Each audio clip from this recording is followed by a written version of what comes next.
لبیک یا رسول اللہ لبیک لبیک لبیک یا رسول اللہ لبیک.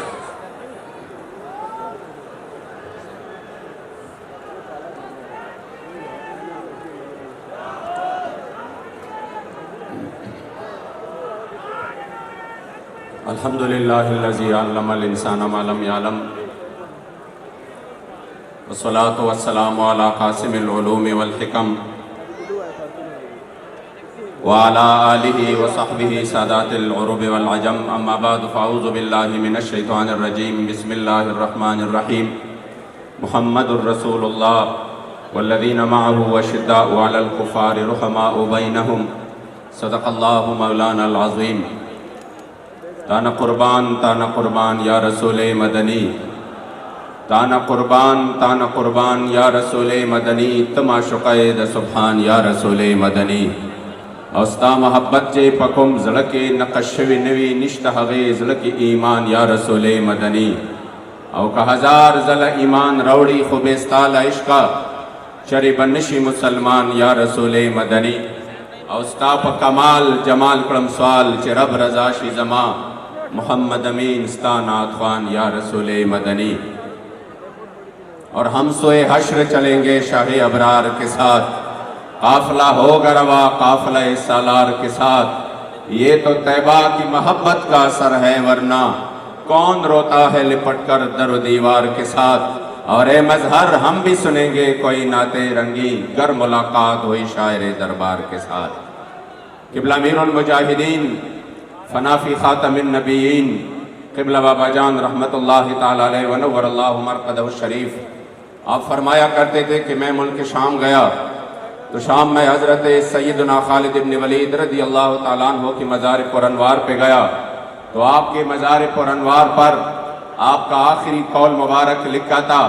اور وہ تاریخی قول مبارک یہ تھا: لقیت کذا و کذا زخفن وما فی جسدی شبر الا وفیہ دربت بسیف او طعنۃ برمح او رمیۃ بسہم. کہ میں فلاں معرکے میں شریک رہا.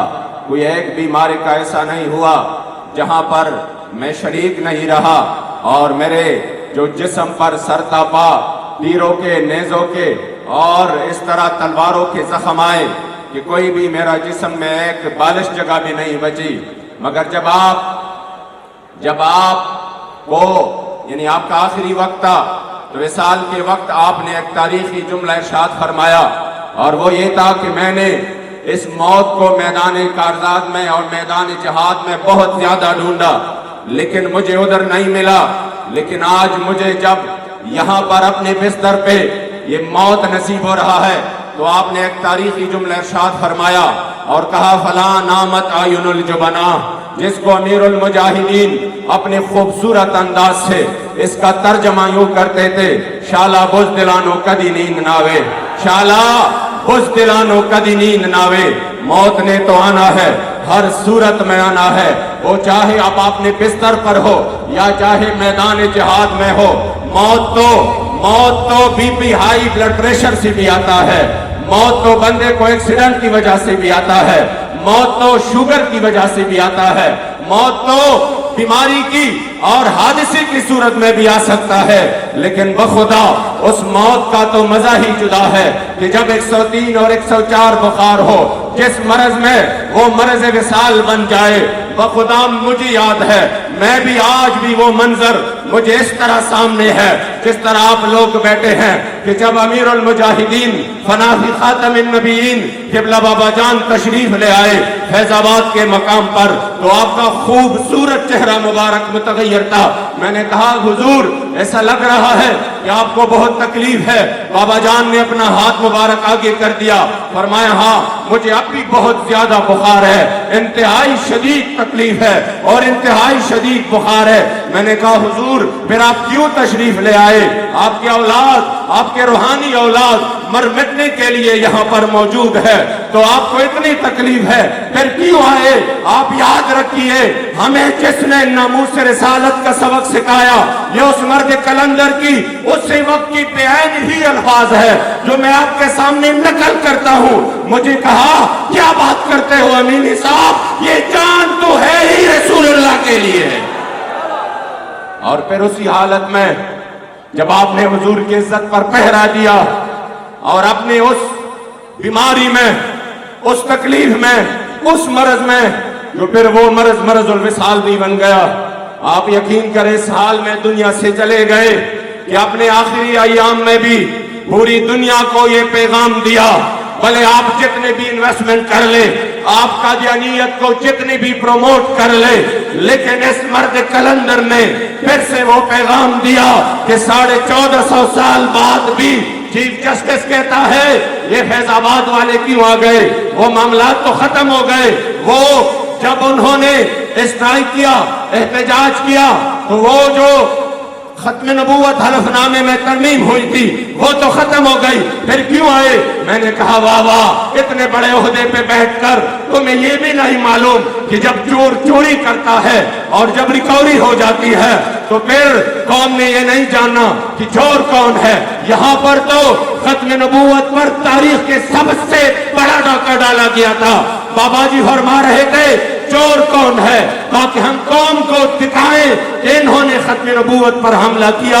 یقین کرے 1450 سال بعد بھی پورے عالم کفر کو اور اس کے گماشتوں کو بتایا کہ آج بھی 1450 سال بعد پاکستان میں تحریک لبیک اور بابا جی کی صورت میں حضور کے وہ غلام ہیں جو حضور کے ختم نبوت کے لیے آج بھی تن مندر کی قربانی دے رہے ہیں۔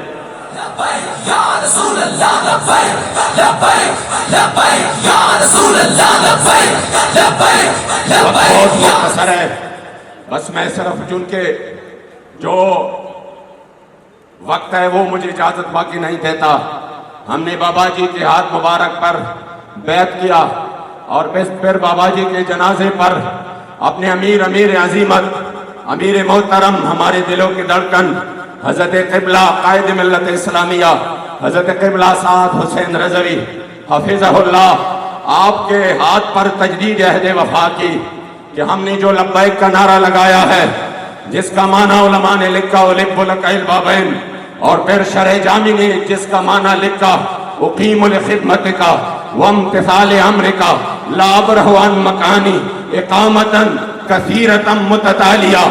یہ ہے لبیک کا معنی، یا رسول اللہ اقیم لخدمتک، ہم آپ کے خدمت کے لیے حاضر ہیں۔ یہ ہے لبیک کا معنی وامتثال امرک، اور آپ کے حکم کی تعمیل کے لیے حاضر ہے۔ یہ ہے لبیک کا معنی لا ابرح عن مکانی، بلکہ دنیا ادھر سے ادھر ہو جائے اور پوری ریاستی طاقتیں اپنے ظلم و جبر پر اتر آئے، جیلیں بھر جائے، گولیاں اور شیل کھائے، لا ابرح عن مکانی۔ لبیک کا معنی ہے میں اپنے موقف سے ایک انچ بھی پیچھے نہیں ہٹوں گا، لا ابرح عن مکانی اقامتا کثیرتا متتالیہ۔ ہم بھی کھڑے رہیں گے، ہماری اولاد بھی کھڑے رہے گی، اور ہماری نسلیں بھی اس مشن کے لیے میدان میں